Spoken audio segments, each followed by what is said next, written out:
So I've just finished the Tandem read-along for Always You and Me by Dani Atkins, and this was very much a novel that gripped me right from the very first page and just doesn't let you go. So we start off with the prologue, throwing us in at the deep end. Lily is at her husband Adam's bedside in his final moments of his fight with cancer.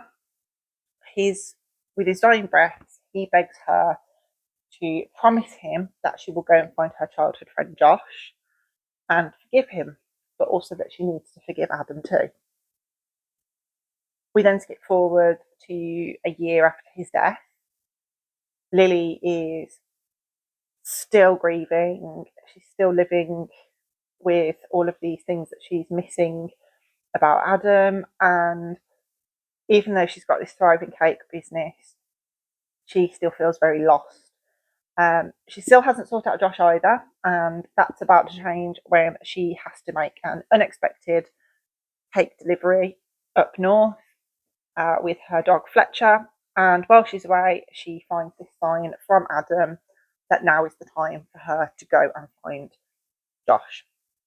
So she seeks him out and finds him in his secluded cabin in the wilds of Scotland.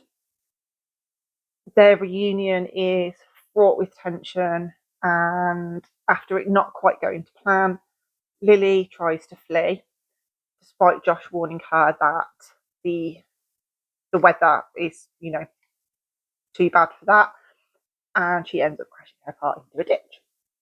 So follows a week where she's stuck with him in the cabin until the weather turns again and she can get back to the main roads.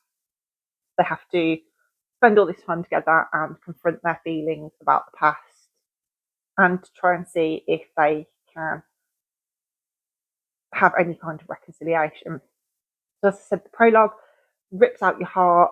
It's raw, it's intense, it's emotional, and that sets the tone for the rest of the story, which is very much a tale of loss, of grief, of friendship, of second chances, the resilience of love. So our main character, as I say, is Lily. She is written with the most incredible authenticity, doesn't make perfect choices, she's stubborn, she's flawed, and she's just so incredibly human, which makes her really relatable to the reader. After her husband's death, she doesn't immediately rush out to find Josh. In fact, she's quite uncomfortable with the idea. She doesn't know why Adam's asked her to do it. She's resigned herself to never seeing him ever again. And she actually comes across as being quite annoyed that Adam would ask her to do this. So it's only when she finds a note in the pocket of one of Adam's coats that she takes this as a sign of Adam saying, "You've really got to go and do this." And the fact that their eventual reunion doesn't go smoothly just adds to both all of the characters' humanness. There's no kind of instant reconnection, everything's forgiven.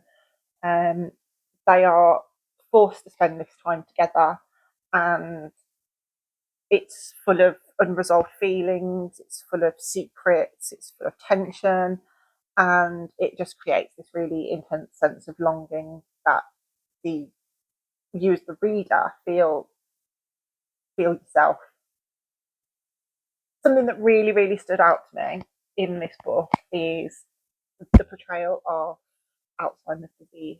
So when Lily goes to visit Gordon, who is Josh's adopted dad, the depiction of his decline is painfully real.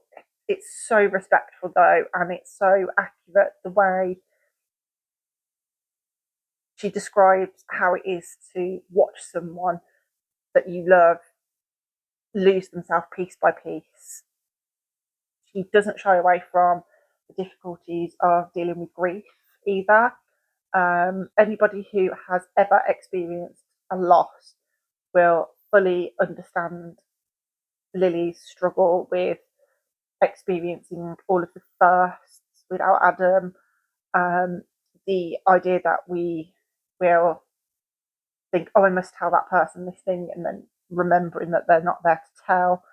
The feeling that they're giving you signs, you can hear their voice in your head.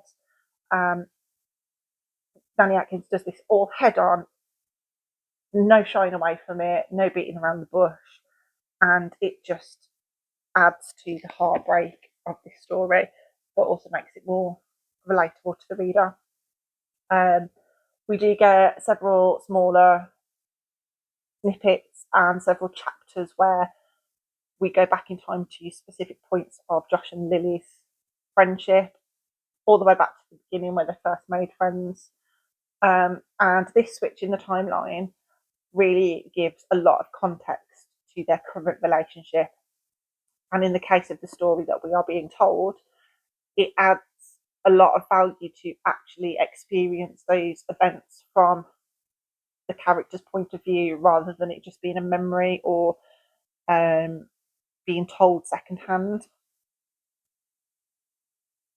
It gets you much more immersed in their story, it gets you more involved in their lives, and it really helps you to understand how deep their relationship runs, how complex their relationship is, and the reasons why it may not be possible for them to reconcile.